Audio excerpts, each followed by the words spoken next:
What we do when a learner wants to enroll in our course is we have an interview, just an informal chat really, so that I get a good picture of the person and their educational experiences and the courses they've been in and their reading and writing difficulties.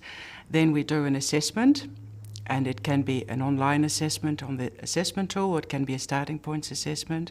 And from that assessment, you get an idea of what the particular areas of need are. And if you can see that their phonemic awareness is not good, their decoding is not good, spelling is a difficulty, then that is already a clue that it could be dyslexia. It doesn't have to be, but it could be. Many dyslexics are articulate. They have a good vocabulary.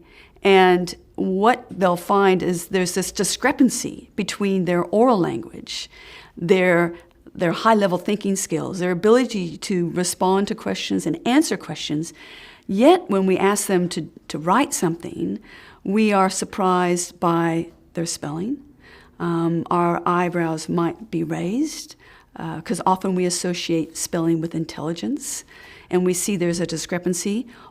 If we ask them to read a passage from their workbook or an article that we've given them and they are stumbling, having difficulty sounding out words, and they don't have automaticity, then we might start wondering there's something going on here that's not normal. The key thing that I would be looking for with somebody with dyslexia, with decoding problems, I will give them what we call the alien words test. And what we do is we just say to them that this is a list of words and they're the names of people from outer space. I said, these are not English words, and I just want you to sound them out and read them to me.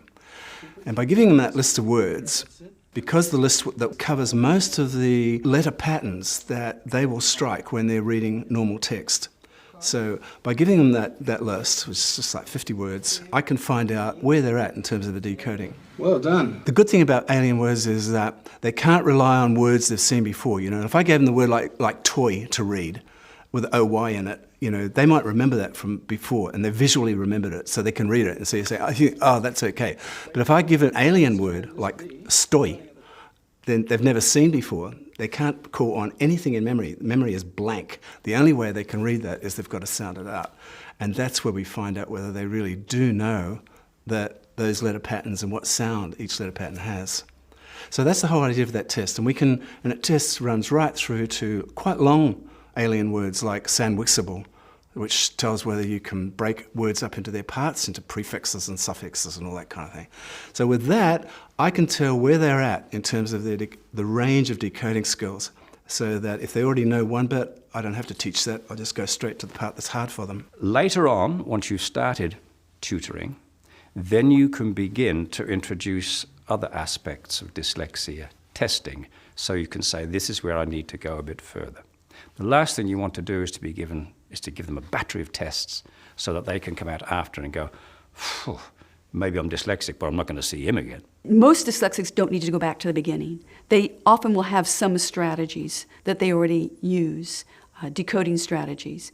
And so what we don't want to do is spend time teaching them something they already know. So once we've completed the assessments, we can target the strategies. In fact, there's about 85 decoding strategies that readers use to read just common everyday words, Anglo-Saxon words.